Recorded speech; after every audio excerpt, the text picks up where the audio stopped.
Good morning, fellow Nigerians. I welcome you to another episode on State of the Nation. I want to start from congratulating our teeming youth that found it necessary to come up on the 25th of February 2023 to vote in mass. And they stood back to defend their mandate. It's a very good one, and most especially to the first-time voters. I raise my cap for you all. You all are so wonderful. Congratulations to you all. Even if you think all hope is lost, hope is not lost. There's no hope that is lost.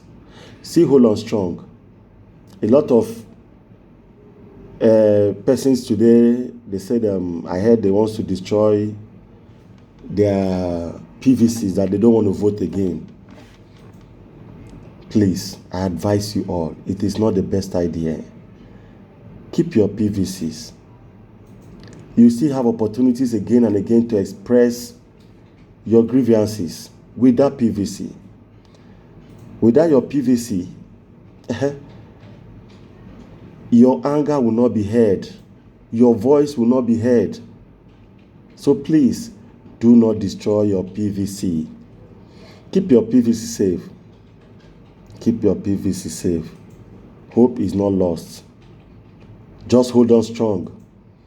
And to the young boy that committed suicide in Jos, for the fact that he felt the hope he had has been stolen, I just pray that God should comfort his family, though it is not a good idea to commit suicide for giving up for Nigerian. But the deed has been done. I just pray for comfort to his family, that God should grant the family the strength to bear their loss. Is in this saddening. Well, Professor Mahmood, you are the man of the moment. There's no day that your name is not mentioned. Popularity of the highest order. Is in the positive angle or in the negative aspect? Professor Mahmood, how many times did I call you? Professor Mahmood. I respect you. But the respect is not coming from my heart though, because you just lost the trust I had for you when you were telling us Beaver's machine will work. You have tested it in how many states? You gave me the hope to vote elections. Unlike the normal understanding we had, that perception of our voters don't count. What's the essence of me voting? When before elections will be collated, the result has been presented. But you gave a lot of us the hope, the belief that our votes will count via the Beavers machine. That will be accredited and vote via the Beavers, and then elections will be transmitted directly to the INEC server, where collation will be made. And a lot of us were very happy that for the very first time, our voices will be heard. The reverse was the case. You are too much. You get mind. And I wonder why you go to the higher institutions. You see a professor who will rustigate a student for exam malpractice. You hear you are expelled on the basis that you are caught cheating, exam malpractice, and then the same professor will be boldly to rig elections for the politicians. So what happens to the professor? If a student should be expelled for exam malpractice. So what happened to a professor that expelled a student and is caught for election rigging? Is it firing squad? I don't know. Right? If it's not in the law, I think it's high time we'll make all these things to a part of the electoral laws, because it's very, very disheartening. Look at how you made the court today now. Is in fact, everybody is in court today. Now, whatever happens, if you have a transaction with somebody and you make transfer, and the transfer did not go through, and the person asking for the money, telling go to court. That's what happened to my neighbor. NEPA came to disconnect his lights. He said that the NEPA should go to court, and then maybe they will seek a court injunction to come and to disconnect his lights. Even this video I'm making now, if you don't like it, you go to court. Let's meet in court. It's so disheartening.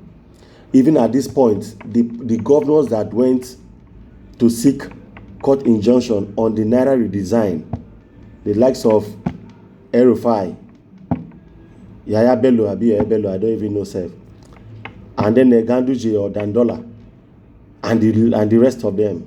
I expect them at this point for them to come out. If they're actually speaking for the masses, this is the time for them to approach the court for the irregularities that was done during the elections. Okay, look at in Niger State, an helicopter bombed a village. Over 50 persons were killed. It wasn't heard. Nobody even made mention of it. But tomorrow they will say they are fighting for the masses. Igbo market was burnt where they sell spare parts in Lagos State. Nothing. None of these governors went to court. They are comfortable. They are sitting in their comfort zone. They are very, very comfortable. But when it comes to Naira redesign that they know it affects them, they run to court. What is happening to Nigeria? Why are we like this? Why are we like this? Must we continue the same way? The same old ways of doing things? No, it can't be. It can't happen. It can't work. APC is in court, PDP is in court, Labour Party is in court with other parties. Labour Party's 12 sons, and they are still counting legal team representative.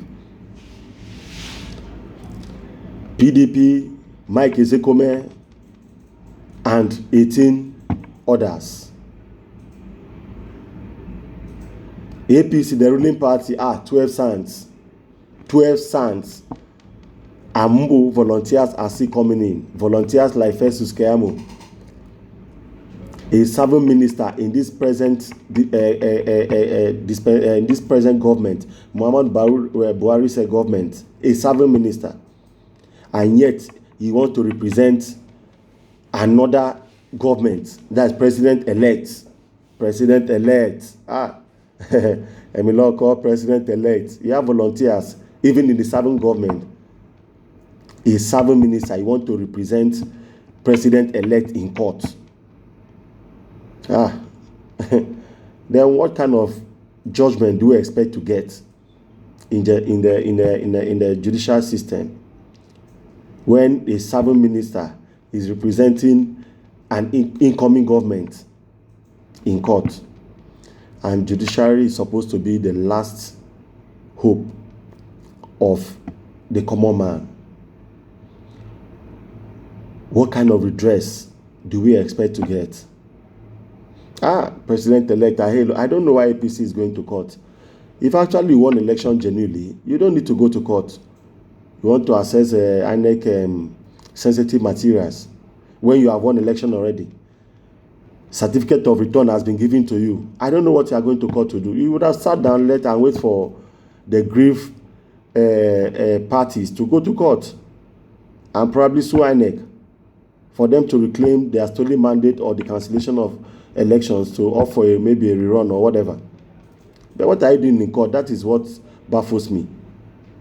It's only somebody who stole and wants to defend what he has stolen that will find it necessary to go to court, because he doesn't want what he stole to be taken away from me. But if it's your mandate that the people actually gave to you, you sit down and wait for them to struggle because they cannot take what belongs to you. But you are in court as well. What are you doing in court? I will ask you again, what are you doing in court? Well, it's okay. We are in an era of go to court. Even as I'm speaking now, I think after this video, I will go to court. We will all meet in court. But all the same, please, let's try and encourage ourselves. Let's change the narratives. Let's change the bad perception that the world knows us about, that makes our passport not to have value. This is the time for us to change it. And then some certain persons are not even ready. They don't care for Nigerians to have a new name, to have a rebirth.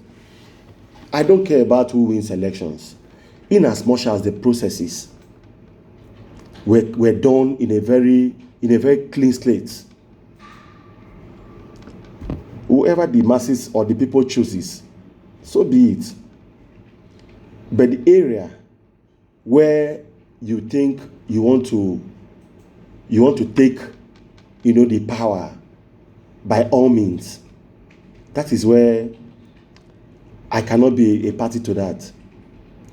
I cannot be a party to election malpractices, irregularities, giving money to people to buy votes or whatever, or even killing.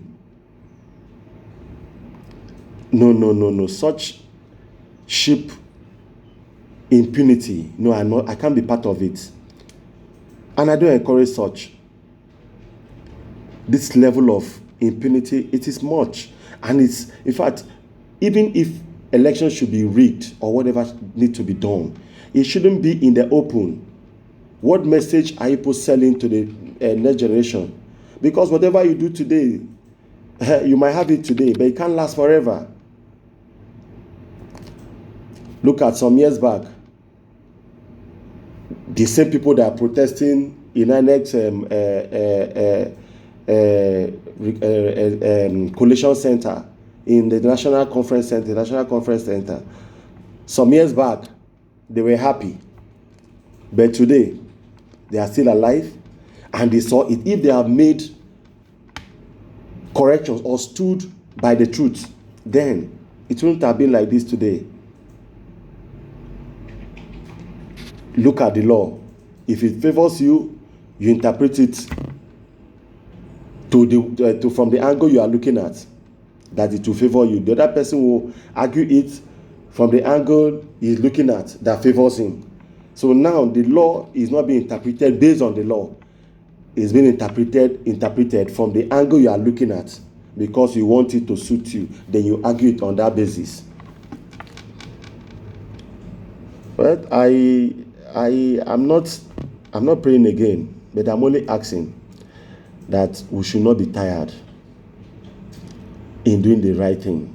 We that have taken it upon ourselves to say the right thing must be done. We'll keep doing it and we'll keep pushing ahead. One day, I know that Nigeria will become a better place to stay. And we'll all smile.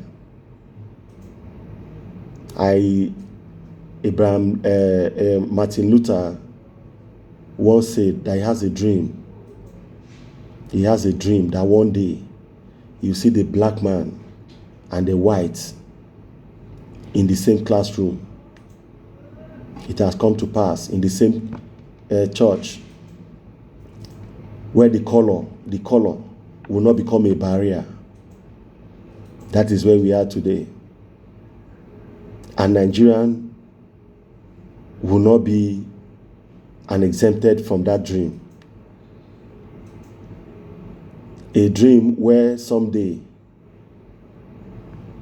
the voice of the masses will be heard, where Nigeria will have the right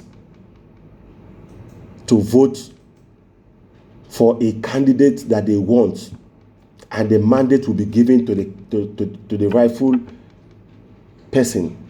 Someday it will come to reality in Nigeria. And I see us all living to attest to it, to witness it, to witness the struggle we all fought for. I want to say a very big thank you to everyone that took time to listen to this another episode of State of the Nation. I say thank you all. You watching are the true Nigerians. You are the true Nigerians. And it's only you and I that can make a change. Thank you very much as you share this video in as much as you can for us to encourage ourselves and remain strong. God bless you all. God bless you all. Thank you very much.